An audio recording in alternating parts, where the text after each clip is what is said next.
코로나 사태로 인해서 교회에 생겨난 변화 중에 제일 아쉬운 것 중에 하나는 우리 교인들 간의 이 교제가, 이 친교가 위축됐다는 겁니다. 이제 예배는 어쨌든 온라인, 오프라인 병행을 하기도 하고 여러 가지 방법으로 이제 거의 회복이 좀 되어 가는데 아직도 이제 잘 안 되는 게 이게 친밀하게 모여서 교제하고 또 함께 나누는 것이죠. 그러다 보니까 교회에서도 함께 식사를 나누지 못하고 예배가 마치면 이제 가기 바쁜 상황이 되었습니다. 근데 성도들의 이 식사는 사실 주일날 교회 와서 그냥 한 끼 때우고 가는 그 이상의 의미가 있습니다. 여러분, 우리가 옛말에 그런 말이 있잖아요. 먹는 데서 인심 난다. 함께 나누고 먹을 때 마음도 이렇게 푸근해지고 넓어지고 또 교제할 때 그 기쁨과 은혜가 있는 겁니다. 인생의 즐거움 중에 이 먹는 즐거움을 무시할 수 없고, 더군다나 이게 좋은 사람들과 함께 식사를 나누면서 교제하는 것, 여기 주시는 그 은혜는 또 설명할 수 없는 큰 은혜가 됩니다. 오늘 본문은 우리가 오병이어의 기적이라고 잘 알고 있는 말씀입니다. 그들에게도 이런 귀한 식탁 교제가 있었던 것을 보게 됩니다. 줄인 백성들이 예수님의 기적으로 인해 뜻밖의 상황에서 배불리 함께 먹는 그 만찬을 맛보게 된 장면이죠. 그러나 오늘 말씀도 잘 보면 이것은 단순히 어떤 기적을 베풀어서 배고픈 백성들이 그냥 한 끼 해결하고 갔다 하는 그 이상의 의미가 있다는 것을 보게 됩니다. 그래서 오늘은 이 오병이어의 기적이 우리에게 어떤 의미가 있는지를 좀 살펴보겠습니다. 먼저 이 문맥과 이 배경을 좀 살펴보면요. 13절에 예수께서 들으시고 배를 타고 떠나가 따로 빈들에 가시니, 이렇게 시작을 합니다. 여기 예수께서 들으시고 그랬죠? 뭔가 들은 사건이 있다는 거예요. 그래서 그 들은 사건으로 인해서 장소를 이동하게 되었다라고 이제 출발을 합니다. 그럼 어떤 소식을 예수님이 들으셨을까요? 바로 앞에 12절 말씀을 보면 요한의 제자들이 와서 시체를 가져다가 장사하고 가서 예수께 아뢰니라. 요한의 제자들이 세례 요한이 죽었다, 죽어서 장사 지냈다라는 말을 예수님께 아뢰었고, 예수님이 그 사실을 들었다는 거예요. 다 읽지 않았지만 1절에서 12절까지 말씀은 세례 요한의 죽음에 대한 기사가 기록되어 있습니다. 세례 요한은 분봉왕 헤롯 안티파스가 자기 형 헤롯 빌립의 아내 헤로디아와 결혼한 것을 지적하며 회개를 촉구했었죠. 그 세례 요한을 늘 눈의 가시처럼 여겼던 이 헤롯은 자기 딸을 이용해서 요한을 죽일 빌미를 잡아 참수에 처하게 됩니다. 이 사실을 들었을 때 예수님의 심정이 어떠했을까요? 세례 요한과 예수님은 사실 외가적으로 친족 관계입니다. 아주 가까운 관계죠. 예수님보다 6개월 먼저 태어나셔서 예수님에 대해 증언하시고 예수님의 사역을 앞서서 그 길을 닦아 놓으신 선지자였습니다. 그래서 세례 요한이 이렇게 죽었다는 것은 자신의 죽음으로 이어진다는 것을 예수님은 잘 알고 계셨습니다. 그리고 그의 사역이 위축되고 핍박을 받고 죽을 것이다 라는 것을 알고 계셨고, 그로 인해서 예수님은 개인적인 시간을 가지면서 사역을 돌아볼 기회를 얻으려고 하신 것이죠. 그래서 배를 타고 따로 빈들로 가셔서 예수님의 개인 시간을 갖고자 한 겁니다. 제자들만 데리고 그곳으로 떠나게 된 것입니다. 자, 그런데 이러한 예수님의 그 계획을 방해하는 사람들이 13절에 등장을 하는 것을 보게 됩니다. 13절 중간에 보면 무리가 듣고 여러 고을로부터 걸어서 따라간지라 그랬습니다. 자, 예수님이 배를 타고 다른 지역으로 가신다라는 소식을 들었을 때 예수님을 따르던 사람들은 포기하고 돌아간 것이 아니라 걸어서 예수님의 행적을 따라갔다라는 겁니다. 여러분, 이 갈릴리 호수를 한번 상상을 한번 해보세요. 갈릴리 호숫가에서 예수님이 기적을 행하시고 제자들을 만나주시고 했는데 배를 타고 저쪽 마을로 건너가십니다. 그러면 배를 타고 가는 게 빠를까요? 걸어가는 게 빠를까요? 배는 직선거리로 가니까 빨리 갈 수 있겠죠. 그리고 길은 꾸불꾸불하니까 걸어가려면 한참 걸리겠죠. 그런데 사람들이 포기하지 않고 예수님이 가시는 그 길을 따라서 계속 모여들었다라는 겁니다. 갈릴리 바다의 기상 상태가 좋지 않았는지 마가복음에 보면 도보로 그곳에 달려와 그들보다 먼저 갔더라 그랬어요. 어떤 사람은 이 배가 도착하기도 전에 먼저 그곳에 도착해서 예수님을 기다리고 있었다라는 겁니다. 여러분, 예수님이 배에서 내렸을 때 그렇게 자신을 향해서 모여드는 사람들, 어떤 사람은 먼저 와서 기다리고 있는 사람들, 그 사람들을 보면서 예수님의 심정이 어떠했을까요?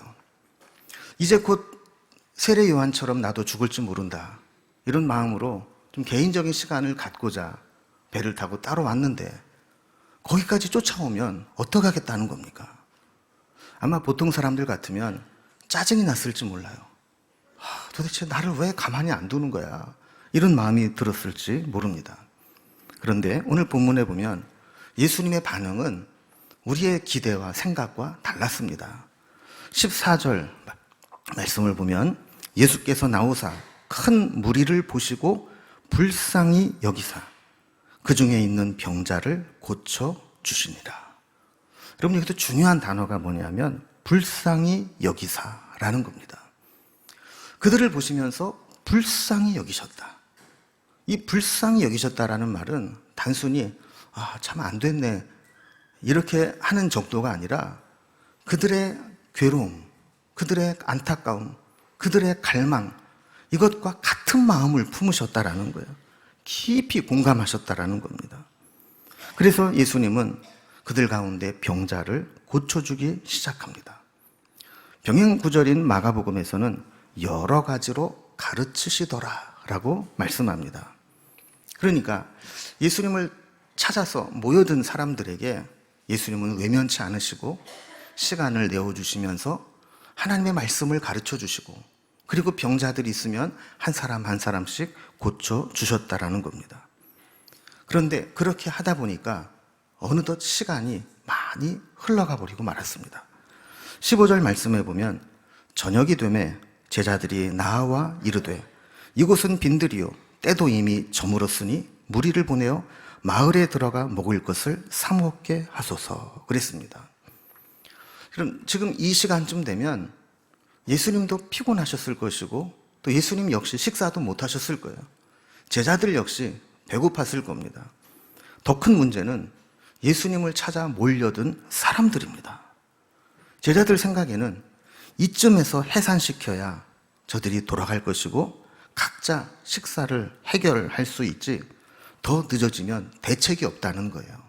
그러니까 눈치 빠르고 지혜로운 이 제자들의 입장에서 보면 어정쩡하게 시간을 더 끌고 있다가는 감당할 수 없는 상황이 되니까 빨리 선을 그어서 안 되는 건 안 되는 거고 이제 돌아갈 때가 됐으니 돌려보내는 것이 피차 불편하지 않다라는 겁니다. 자, 그런데 예수님의 반응은 이들의 이야기를 듣고 그들의 기대와는 전혀 다른 말씀을 하십니다. 16절에 보면 예수께서 이르시되 갈 것 없다. 너희가 먹을 것을 주라. 그들을 돌려보내지 말고 제자들에게 너희가 먹을 것 주면 될 거 아니냐, 이렇게 말씀을 하셨다는 거예요.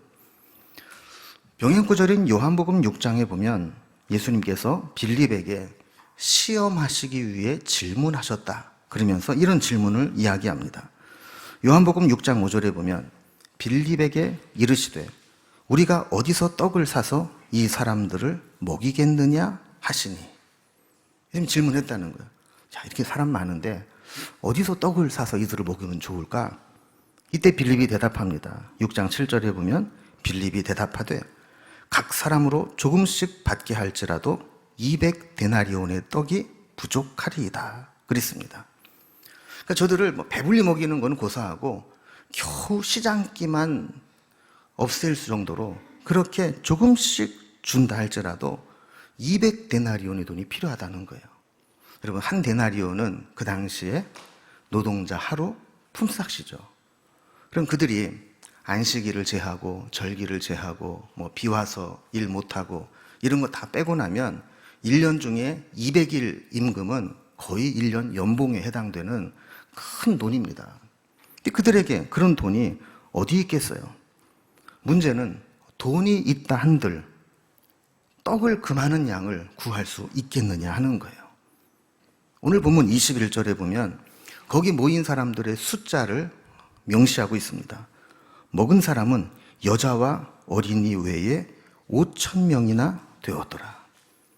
여자, 어린이 빼고 남자 어른만 5,000명이다. 그러면 여자와 어린아이를 더하면 얼마나 될까요? 최소 10,000명 이상, 12,000에서 15,000명 되는 많은 숫자입니다.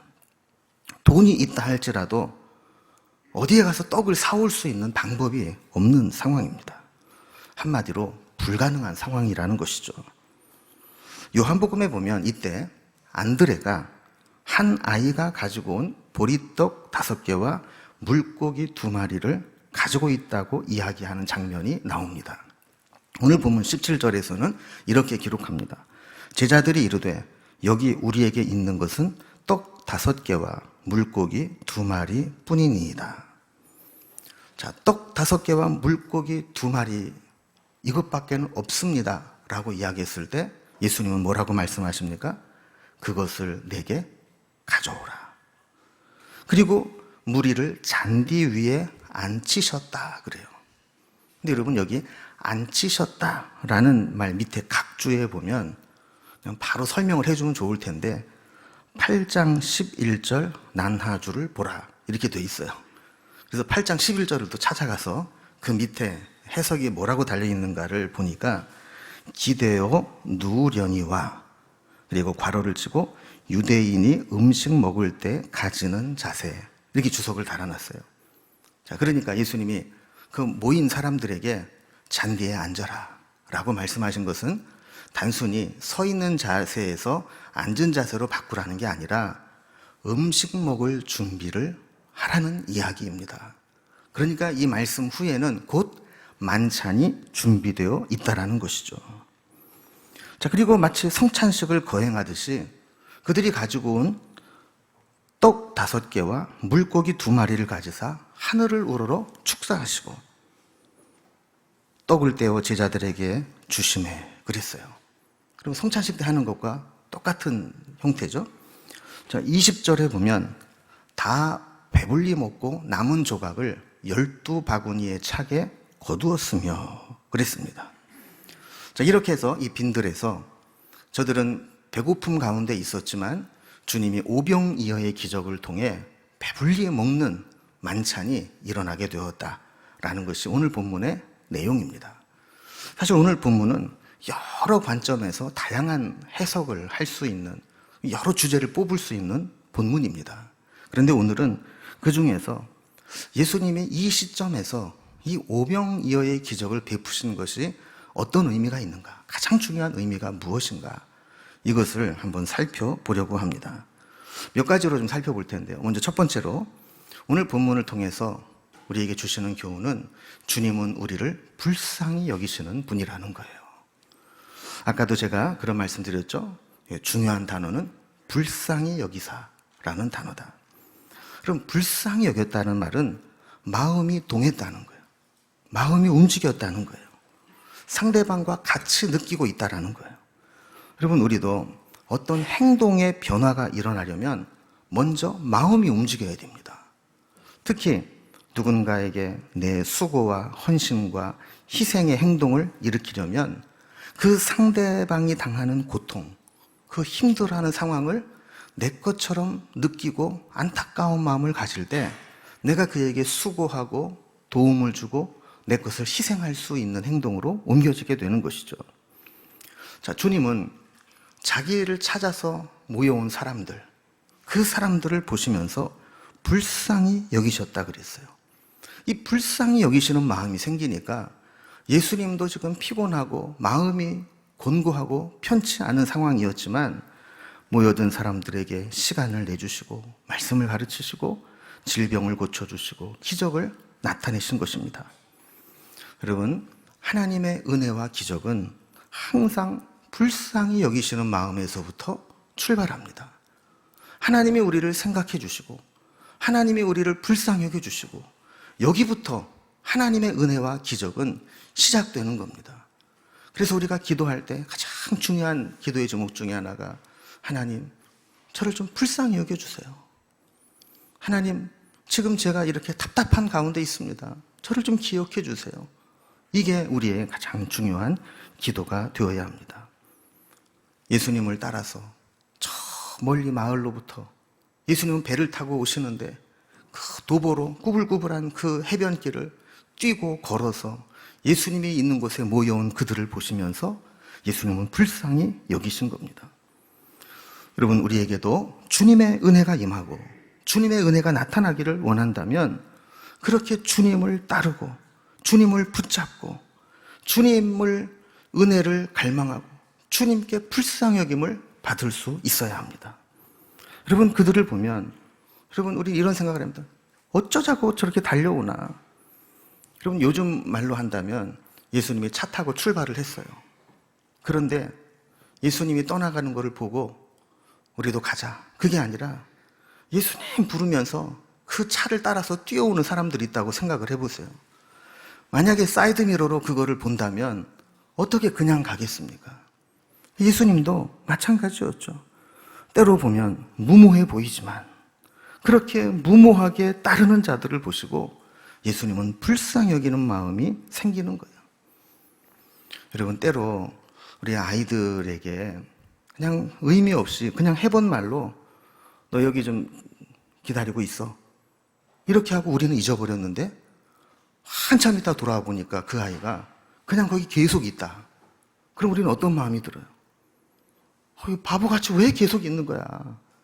좀 기다리다가 없으면 그냥 가야지. 그러면서 우리 마음속에는 감동이 되죠.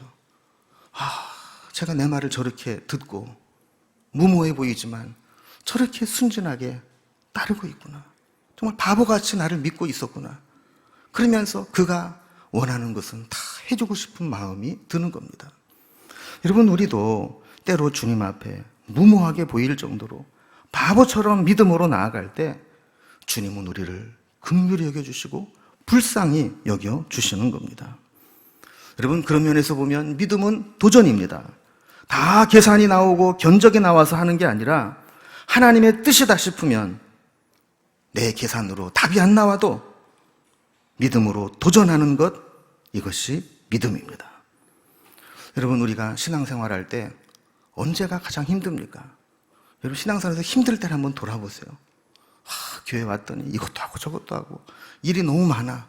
이래서 힘들 때보다는 하나님이 역사하시는 것을 느끼지 못하고 이것이 하나님의 뜻이다라는 의미를 발견하지 못하고 그저 형식적으로 의미 없는 일들을 반복할 때 우리는 지쳐가기 시작하고 우리는 힘들어지기 시작하는 겁니다. 그러나 이것이 하나님이 우리에게 보여주신 길이고 새 길을 만드시는 하나님께서 우리에게 새 길을 열어주시며 우리에게 믿음으로 도전하라고 말씀하실 때 그것을 무모해 보이지만 내가 안 가본 길이지만 하나님이 가신 길이니 내가 따라갑니다 라고 따라갈 때 하나님 우리를 불쌍히 여기시고 은혜를 베풀어 주시고 하나님이 일하시는 것을 우리에게 보여주실 때 우리는 기쁨이 있고 힘을 얻게 되는 것입니다. 여러분, 믿음은 이렇게 우리가 한 번도 가보지 않은 길이라 할지라도 주님이 가신다면 무모해 보일지라도 따라가는 것, 그래서 주님이 우리를 불쌍히 여기시는 것, 그것이 우리의 진정한 믿음입니다. 우리가 어제 월삭기도회를 통해서도 말씀을 살펴보았듯이 우리는 하나님을 앙망하는 신앙을 가져야 돼요. 잠수부가 산소탱크를 메고 바다서 깊이 내려갈 때 생명줄이 뭡니까? 산소탱크에서 연결된 그 줄 아니겠어요? 이것이 행여라도 막힐까, 끊어질까 점검하고 그것을 확인하고 살아가듯이, 그리고 어린아이들이 자다가 눈을 뜨면 제일 먼저 찾는 게 뭡니까? 엄마가 있는지, 식구들이 있는지, 그것을 찾아야만, 확인해야만 안심이 되듯 우리 역시 삶의 현장 가운데 하나님이 계신지, 하나님의 은혜가 내 속에서 식어가고 있지는 않은지, 하나님의 은혜가 지금도 끊임없이 내게 공급되고 있는지, 그것을 확인하면서 하나님을 찾고 매달리게 될 때 하나님은 우리를 긍휼히 여기시고 불쌍히 여겨주시고 거기에서부터 하나님의 은혜가 시작될 줄로 믿습니다. 오늘 두 번째 우리에게 주시는 교훈은 우리가 주님을 믿는다면 불가능한 명령에도 믿음으로 받아들일 수 있어야 한다는 겁니다. 저들이 빈들로 찾아 나온 이유는 무엇입니까? 그곳에 예수님이 계시기 때문입니다. 예수님이 그들에게 말씀을 주시고 기적을 행하시고 저들의 문제를 해결해 주시기 때문에 그들은 예수님이 계신 곳을 찾아 나오는 겁니다. 그들에게 유일한 기쁨과 낙은 은혜의 자리에 있는 것입니다. 말씀이 들려지고 기적이 나타나고 질병이 고쳐지는 것을 보면서 그 현장에 있는 것으로만으로도 기쁨을 얻는 것, 이것이 믿음입니다. 우리도 마찬가지입니다. 은혜의 자리가 있으면 그 자리에 있는 것만으로도 기쁨이 되고 힘을 얻게 되는 겁니다. 저는 우리 명륜중앙교회 공동체가 하나님이 살아 역사하시는 것을 함께 볼 수 있는 자리가 될 수 있기를 바랍니다. 이곳에서 하나님을 만나는 역사가 여기저기에서 나타나고 하나님이 일하고 계심을 우리가 눈으로 목도하면서 간정이 끊어지지 않는 그런 공동체가 되기를 바랍니다. 그들도 마찬가지였습니다. 예수님이 계신 곳에 찾아 나와서 말씀을 듣고 기적을 보고 질병이 고침받는 현장에서 얼마나 기뻤는지 모릅니다. 그런데 얼마 안 있어서 문제가 발생합니다. 시간적으로는 저녁 때가 지나갔고 장소적으로는 빈들에 머물러 있습니다. 그들에게 먹을 것을 줄 수도 없고 빈들에서 그냥 재울 수도 없는 상황입니다. 아까도 살펴본 것처럼 이 상황에서 최선의 길은 빨리 돌려보내는 것입니다. 저녁이 되었을 때 제자들은 예수님에게 군중들을 해산시킬 것을 요구했습니다. 예수님도 힘드시고 제자들도 지쳐가고 모여든 사람들에게도 대책이 없고 그러니 흩어져서 각자 해결하도록 하는 것이죠. 여러분, 우리가 예전에 남의 집에 놀러 가게 되면 부모님들이 당부하는 게 하나 있습니다. 뭘 당부하죠? 식사 때 되기 전에 돌아와. 특히 옛날에 끼니 때우기가 힘든 시절에는 괜히 남의 집에 가서 죽치고 있다가 식사 때도 안 가면 집주인이 얼마나 곤란하겠어요. 그러니까 신신당부를 하는 거예요. 너희 놀러 갔다가 밥 때 되면 그 전에 빨리 돌아와야 돼. 여러분, 만약에 밥 때가 되었는데도 계속 있다는 얘기는 둘 중에 하나입니다. 눈치가 없든지 아니면 눈칫밥이라도 얻어먹겠다고 철판을 깔았든지. 지금 여기에 모인 사람들이 그런 상황입니다. 예수님에게 모여왔는데 식사 때는 이미 다 지나갔습니다. 오늘 본문에 때가 되었다라는 말의 원어적인 의미는 시간이 이미 지났다라는 의미예요. 저녁 때가 이미 다 지났는데도 사람들은 그 자리를 떠날 생각을 하지 않습니다. 그들은 하루 종일 예수님을 따라다녔고 저녁 늦은 시간이 되어도 가지 않고 있습니다. 이 이야기는 그들 거의 대부분은 백수였고 특별히 할 일도 없고 돌아가도 끼니 때울 때도 없다는 것을 의미하는 것이죠. 이런 상태에서 그냥 해산해서 돌려보내는 것은 제자들의 입장에서는 가장 효율적인 방법입니다. 그러나 거기 모인 무리들의 입장에서 보면 가장 무책임한 해결책입니다. 마을에 가서 각자 사 먹게 하라. 돈이 있어야죠. 해결할 방법이 없어요. 어쩌면 그들은 하루 종일 아무것도 먹지 못했고 예수님이 가시는 곳을 따라오기 위해서 수킬로를 뛰고 달려서 예수님을 찾아온 사람들입니다. 그리고 저녁 늦게까지 함께 있다가 그냥 돌아가게 된다면 줄인 배를 움켜쥐고 다시 자기 집으로 돌아가야 되는 그런 상태입니다. 이때 예수님께서 제자들에게 하신 말씀은 사실 이해가 되지 않는 말씀입니다. 뭐라고 말씀하셨죠? 갈 것 없다. 너희가 먹을 것을 주라. 여러분, 제자들은 황당했을 겁니다. 도대체 무슨 말씀인가? 어쩌면 제자들은 예수님과 자기네 12명, 13인분 정도는 꼽을 쳐놓고 있을 수 있습니다. 그런데 만여 명이 넘는 사람, 그 사람들에게 먹을 것을 주라니 이거는 있을 수 없는 일이다 라는 생각을 했을 겁니다. 그러나 여러분, 오늘 본문에 예수님께서 그렇게 말씀하신 데는 이유가 있습니다. 우리가 꼭 기억해야 될 것은 당연한 상황에서는 기적이 절대로 일어나지 않는다는 겁니다. 여러분, 성경에 기적이 일어난 사건들을 한번 보세요. 평상적이고 일상적인 문제가 해결될 수 있는 상황에서는 한 번도 기적이 나타나지 않습니다. 당연히 우리가 할 수 있는 상황에서는 한 번도 기적이 나타나지 않습니다. 하나님께서 우리에게 불가능한 요구를 하신다는 것은 하나님이 준비된 기적을 우리 뒤에 예비해 놓고 계신다는 것을 의미하는 겁니다. 저들이 예수님께서 너희가 먹을 것을 주라 했을 때, 우리 주님이 뭔가 준비하고 계시구나, 뭔가 기적과 능력을 행하실 것이구나, 이렇게 받아들였다면 그들에게는 아무런 문제가 될 게 없다는 것이죠. 여러분, 하나님께서 때로 우리에게 내키지 않는 일, 힘든 일, 불가능해 보이는 일로 우리를 이끌어 가시고 그런 것을 우리에게 요구하신다면 우리는 살짝 기대를 해봐도 좋습니다. 하나님이 이 뒤에 어떤 준비된 기적을 예비해 놓고 계실까?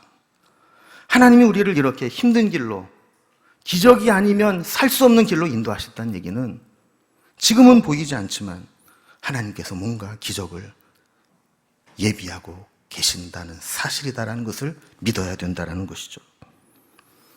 여러분, 주님이 우리에게 때로 힘든 것, 불가능한 것, 하기 싫은 것 요구하실 때 믿음으로 반응할 수 있기를 바랍니다.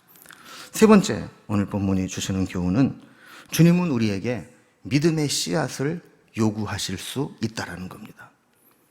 여러분, 예수님은 굳이 오병이어가 아니더라도 말씀만으로도 만나를 내리셔서 다시 저들을 먹일 수 있는 분이십니다.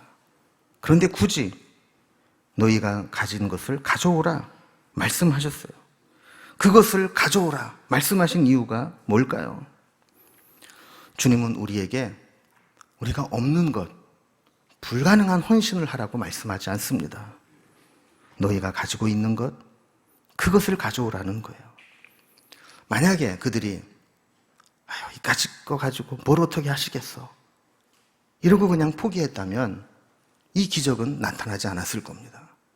그러나 그들이 가지고 있는 것 오병이어를 말씀할 때 주님은 그것을 가져오라 그러셨어요. 여러분, 돌아보면 우리에게 진짜 부족한 것은 가진 것이 없거나 능력이 부족한 것이 아니라 순종하고 헌신하는 믿음이 우리에게는 부족한 것입니다. 주님은 우리의 작은 헌신, 작은 순종을 보시고 기적을 만들어내시는 분입니다. 저는 그래서 이 마중물이라는 개념을 참 좋아합니다. 예전에 펌프 사용해 보셨죠? 이 펌프를 오랫동안 사용을 하지 않으면 이 물이 다 빠져나가서 아무리 펌프질을 해도 물이 끌어올리지 않습니다.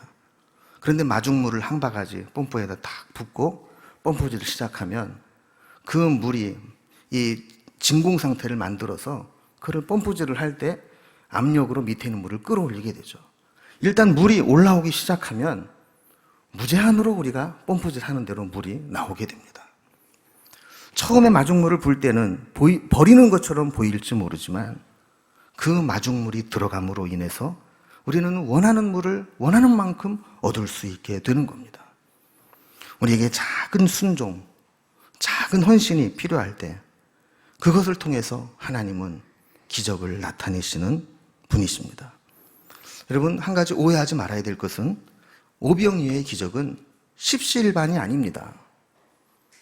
모두가 도시락을 가지고 왔는데 어린아이가 자기 걸 내놓게 되자 어른된 입장에서 부끄러워서 내 것도 내놓고, 또 심지어 혹시 몰라서 그 다음날 것까지 싸운 사람들이 다 내놔서 다 먹고 12바구니 남았다, 이게 아니라는 거예요. 여러분, 하나님은 우리의 작은 헌신이 마중물이 되고 믿음의 씨앗이 되어서 그것을 통해 기적을 행하시는 분입니다. 하나님은 세기를 만드시는 분일 뿐만 아니라 큰 기적을 행하시는 분이기도 한 것입니다. 마지막 네 번째 교훈은 주님이 주시는 은혜는 풍족한 은혜라는 겁니다. 오병이어의 기적으로 모인 자들은 다 배불리 먹었습니다. 그리고 12광주리가 바구니가 남았습니다. 설교 준비를 하고 자료를 찾다 보니까 누군가가 재미난 이런 상상을 했더라고요. 예수님이 계산을 잘못하셨을까? 예수님의 능력을 통제하지 못해서 과잉 생산하실 것일까? 왜 딱 맞게 기적을 행하지 않으시고 12바구니가 남게 하셨을까 하는 거예요. 그럼 그것은 천국 가서 물어봐야 되겠죠. 왜 그런가? 그러나 우리가 한 가지 분명히 알 수 있는 것은 우리 주님이 우리에게 베풀어 주시는 교훈은, 은혜는 풍성하고 풍족한 은혜라는 겁니다. 빌립보서 4장 19절에 보면 사도 바울은 이렇게 고백합니다. 나의 하나님이 그리스도 안에서 영광 가운데 그 풍성한 대로 너희 모든 쓸 것을 채우시리라. 하나님은 쪼잔하게 우리의 갈증만 겨우 면하게, 시장기만 겨우 면하게 주시는 분이 아니고 그 풍성한 대로 우리의 모든 쓸 것을 채워주시는 분이 하나님이라는 거예요. 아까도 살펴봤지만 빌립은 계산을 하면서 각 사람으로 조금씩 받게 할지라도, 겨우 시장기만 면하게 할지라도 이렇게 계산을 합니다. 그러나 주님은 다 배불리 먹고도 남은 조각을 12바구니에 차게 거두십니다. 왜 하필 12바구니일까? 어떤 사람은 그렇게 해석을 합니다. 12제자가 한 바구니씩 모아왔으니까 12바구니다. 그리고 또 어떤 사람은 구약에 12지파가 있듯이 신약에 12제자가 있고, 그리고 이후에 구원받을 백성들을 위한 12바구니의 영적 양식이다, 이렇게 해석을 하기도 합니다. 그러나 한 가지 분명한 것은 주님은 빈들에 있는 자들에게도 은혜를 베푸실 때 풍성하고 남음이 있는, 다 배불리 먹고도 남음이 있는 은혜를 베풀어 주신다는 겁니다. 여러분, 여기에서 오병이어의 기적을, 아까 제가 서두에 왜 이 시점에서 오병이어의 기적을 행하셨을까? 단지 배고픈 자들에게 한 끼 식사를 해결하시는 것을 보여주시기 위함일까 하는 질문을 던진 적이 있었죠. 여기에 대한 해답을 병행구절인 요한복음 6장에서 예수님이 말씀하십니다. 예수님은 요한복음 6장에서 나는 생명의 떡이라 라는 자기 선언을 하십니다. 그리고 예수님이 그곳에서 떠나셨다가 다시 오병이어의 기적을 베푸신 장소를 지나가게 될 일이 있으셨습니다. 누가복음에서는 이 오병이어의 기적을 행하신 장소가 가버나움에서 동쪽인 베세다 들녘이다라고 되어 있고, 다른 복음서에서는 또 그 가버나움에서 서쪽인 그 지역에 있다. 그래서 지금 오병이어 기념교회가 있는 그런 곳이다라고 이야기를 합니다. 그래서 어느 장소인지, 이렇게 두 장소에서 두 번을 행하신 것인지 이런 이견은 있습니다. 그러나 한 가지 분명한 것은 예수님이 오병이어 기적을 행하신 이후에 다시 그곳으로 지나가실 때 예수님이 사람들에게 말씀하신 게 있다는 거예요. 그게 요한복음 6장 48절에서 51절인데 이렇게 말씀하십니다. 내가 곧 생명의 떡이니라. 너희 조상들은 광야에서 만나를 먹었어도 죽었거니와 이는 하늘에서 내려오는 떡이니 사람으로 하여금 먹고 죽지 아니하게 하는 것이니라. 나는 하늘에서 내려온 살아있는 떡이니 사람이 이 떡을 먹으면 영생하리라. 내가 줄 떡은 곧 세상의 생명을 위한 내 살이니라 하시니라. 여러분, 예수님은 이 오병이어의 기적을 구약의 만나와 연결시켜서 설명하십니다. 이 만나는 출애굽하면서 이스라엘 백성들이 구원받은 징표로 광야에서 하나님으로부터 받은 식량입니다. 그런데 그 만나를 먹은 사람들은 광야에서는 살았지만 다 죽었습니다. 일시적인 양식이었다라는 겁니다. 그런데 예수님은 본인이 생명의 떡이 되어서 자신의 몸을, 자신의 삶을, 자신의 살을 오병이어의 기적과 같이 사람들에게 나누어 주시면서 그것을 먹는 사람들은 영생하도록 하시겠다라는 겁니다. 그러니까 출애굽 이후 광야에서 만나를 먹이신 것이 구원의 예표요 그림자였다면 오병이어 사건 이후에 생명의 떡이 되신 예수님이 십자가에서 대속의 죽음을 죽으시는 것은 구원의 실체요 구원의 완성이 되신다는 것을 보여주기 위함이라는 거예요. 그래서 그들은 오병이어의 기적 이후에 성찬을 행하고 식사를 할 때마다 예수님의 살이구나, 예수님의 몸이구나, 이것을 기억하면서 저들은 다시 구원의 완성을 향해 달려가게 되었다라는 겁니다.